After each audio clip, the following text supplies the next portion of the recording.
All right, good afternoon, everyone. Immediately after I've finished here, you will hear from our colleagues in the UN Department of Economic and Social Affairs, Shantanu Mukherjee, who is the Director of the Economic Analysis and Policy Division, and Ingo Peterle, the Senior Economic Affairs Office in the Global Economic Monitoring Branch of that division, will brief you on the launch of the World Economic Situation and Prospects Mid-Year Report. Tomorrow, our guest will be Arif Hussain, the World Food Program Chief Economist, along with Rain Paulson, the Food and Agriculture Organization's Director of the Office of Emergencies and Resilience, and Joan Machi, UNICEF's Director of Nutrition and Child Development. They will all join us virtually to brief on the 2025 Global Report on Food Crises. The Secretary-General left Germany in the morning and is now on his way to Iraq.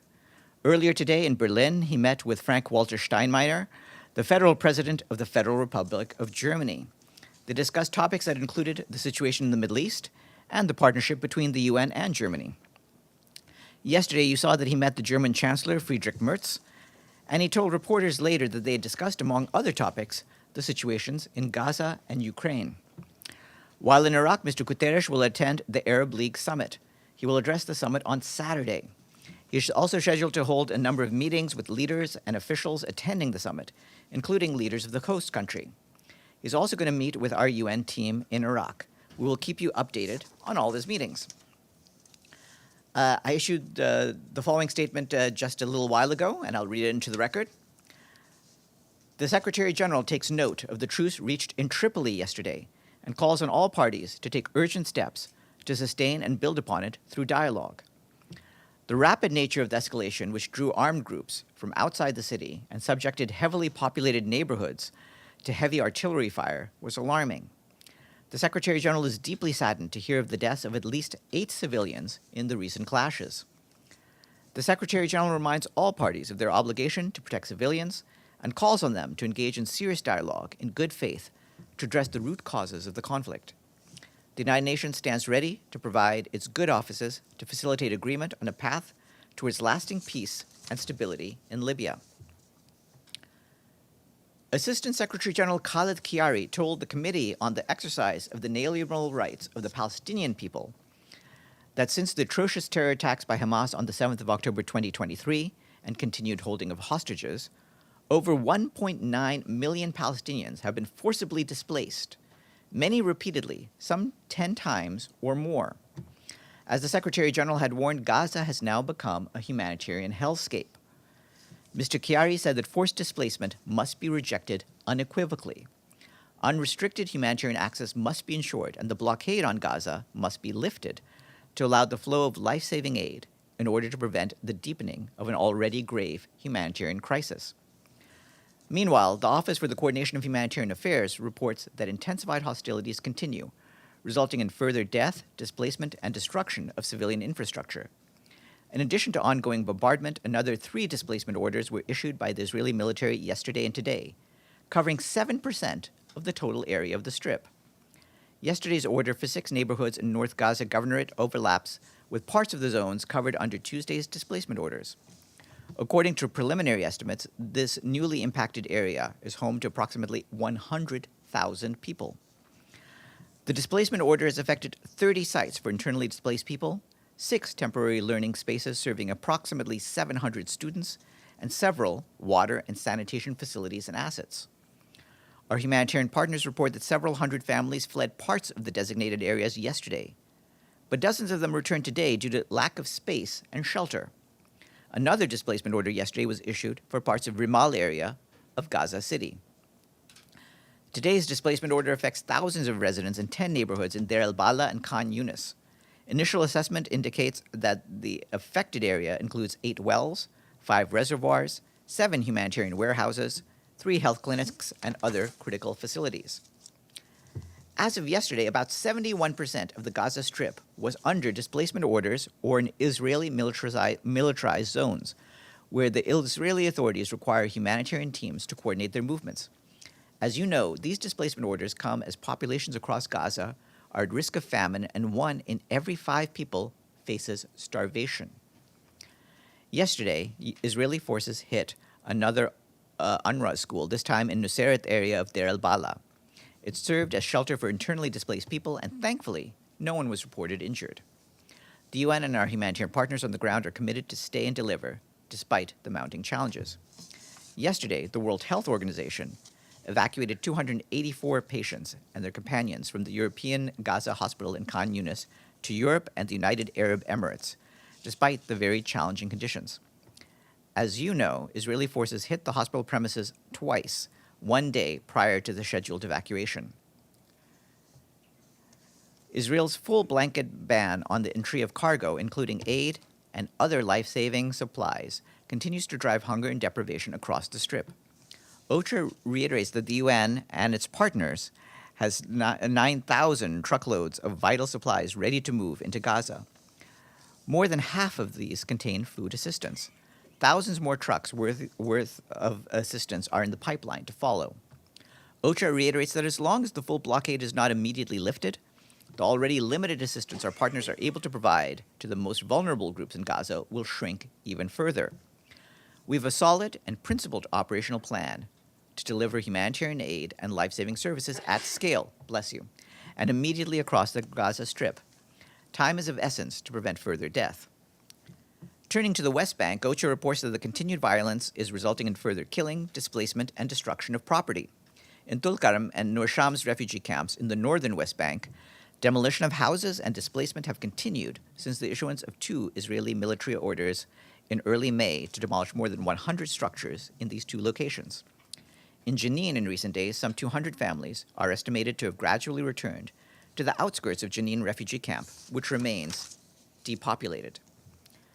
And this afternoon, the Security Council will hold a meeting on the protection of civilians in armed conflict.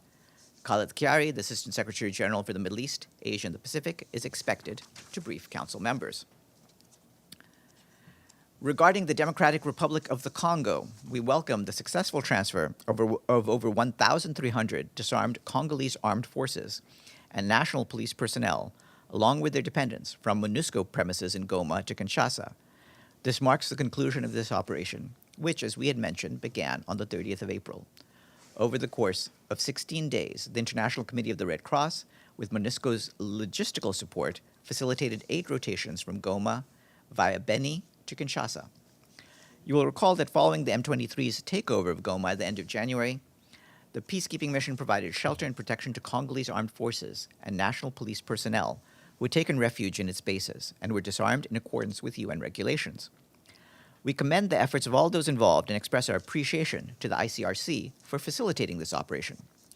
We reaffirm our commitment to the full implementation of MONUSCO's mandate and reiterate our readiness to support ongoing peace efforts aimed at achieving a sustainable ceasefire. And staying in the DRC, our colleagues at the Office for the Coordination of Humanitarian Affairs warned that attacks against civilians in Jugu territory in Ituri province are again on the rise after a month of relative calm. Yesterday, local humanitarian organizations reported that at least 7 civilians were killed in simultaneous attacks across multiple villages, with many homes set on fire. Several injured survivors are currently receiving treatment at health facilities in the town of Jiba, about 40 kilometers away. Local authorities warned that these attacks could increase tensions within the community and lead to new waves of displacement. As of April 30th, around 1.5 million displaced people were residing in Ituri province, with nearly half of them located in Jugu territory. Meanwhile, in South Kivu province, heavy fighting between armed groups continued on May 13th across Kalehe territory, forcing many people to flee the area. Local civil society partners report at least 6 civilian casualties. Displacement estimates are not yet available. Turning to Sudan, the Undersecretary-General for Humanitarian Affairs, Tom Fletcher, and the Humanitarian Coordinator for Sudan, Clementine Nkweta Salami, have welcomed news that the crucial Adre crossing between eastern Chad and Darfur in Sudan will remain available for movement of humanitarian personnel and supplies. Mr. Fletcher noted that since it was reopened 8 months ago, this crossing has been an essential lifeline for millions of people in need in the area. Our humanitarian colleagues pointed out that since August last year, nearly 1,600 trucks carrying 52,500 metric tons of humanitarian cargo have entered Sudan via Adre, transporting life-saving aid for some 2.3 million people. Nearly three-quarters of those supplies were emergency, food, and livelihoods assistance, while the rest supported health, nutrition, shelter, water, sanitation, and education services. The Office for the Coordination of Humanitarian Affairs stresses that this extension is vital to sustain and expand that lifeline. However, bureaucratic impediments continue to hamper aid operations, while the ongoing conflict poses grave risks to humanitarians. This includes North Darfur State, where yesterday heavy shelling in El Fasher reportedly damaged an NGO compound. The UN Children's Fund said that artillery fire in the city earlier this week destroyed a water truck that the agency was supporting in the Saudi hospital compound. That truck had been delivering safe water to around 1,000 seriously ill patients, whose care has now been disrupted. OCHA reiterates that attacks on civilians, humanitarian assets, and medical facilities must stop. All parties must respect their obligations under international humanitarian law. We also remain alarmed at the ongoing deterioration of the security situation in El Fasher and North Darfur. Renewed clashes have displaced at least 1,700 people this week, with the International Organization for Migration reporting that most are fleeing to already overwhelmed areas like Tawila town, where we have been telling you the UN and partners on the ground have been scaling up support for new arrivals. This new displacement is in addition to the 2,000 people who fled Abu Shuk camp and El Fasher last week. Despite insecurity and access constraints, we, along with our partners, are doing everything possible to reach people in these areas with life-saving support. Yesterday, a World Food Program convoy carrying food and nutrition supplies for nearly 100,000 people in El Fasher departed Daba in northern state. The convoy is traveling more than 1,000 kilometers to deliver critical relief to people who have been facing famine for nearly a year. More convoys are being planned, but safe humanitarian access is essential. OCHA once again urges unfettered access for humanitarian aid via all necessary routes, both across borders and conflict lines, as well as the protection of civilians and an immediate cessation of hostilities. As you're aware, the conflict has already escalated in the east of the country, with repeated drone attacks in Port Sudan damaging critical infrastructure and displacing a growing number of people. IOM said that more than 2,600 have fled since last week, bringing the total number of new displacements reported in the city this month to more than 3,000. From Haiti, our colleagues at the Office for the Coordination of Humanitarian Affairs report that armed violence and escalating insecurity continue to severely impact the education system in several departments, particularly in the Center, West, Artibonite, and North departments. As of late April, more than 1,600 schools have been forced to close, disrupting access to learning for more than 243,000 children. That's according to our partners working to support education in Haiti. This is a 60% increase in school closures in just 4 months, up from 960 schools closed at the start of the year. Most closures are concentrated in the West and Center departments, where insecurity, displacement, and the use of schools by gangs and displaced people have intensified. More than 80 schools are serving as collective shelters for internally displaced people, while 166 schools have been relocated, often under precarious conditions. Learning spaces often lack basic infrastructure, water, sanitation, and essential supplies. Meanwhile, children in Haiti face serious protection risks, including exploitation, sexual abuse, and recruitment by gangs. When students see their education interrupted, they become even more vulnerable to these threats. Teachers have been displaced, and many communities face insecurity and damaged roads, making access to functioning schools unsafe. This year's humanitarian response plan for Haiti calls for more than $61 million to support education in the country. Yet despite surging needs, including a sharp increase in school closures and the use of schools as shelters, as we just mentioned, the education response has received less than $6 million to date. Additional support is urgently needed to sustain learning for Haiti's most vulnerable children and prevent a generational education crisis in the country. Immediate priorities include temporary learning spaces, school kits for at least 100,000 children, mental health and psychosocial support for students and teachers, improved access to water and sanitation, and measures to secure school environments. OCHA continues to coordinate closely with partners working on education in Haiti, as well as national authorities, to ensure that children's right to learning is preserved, even in crisis. The UN High Commissioner for Refugees, Filippo Grandi, announced that the number of Syrians who have returned home since last December has now reached 500,000, many for the first time in 14 years. This is in addition to the 1.2 million internally displaced people who've returned home. There are now over 4.5 million Syrian refugees in the region. UNHCR and partners continue to address basic needs through the distribution of relief items. In the coastal region, between the 27th of April and the 4th of May, 11 partner-run community centers reached and assisted more than 10,000 people.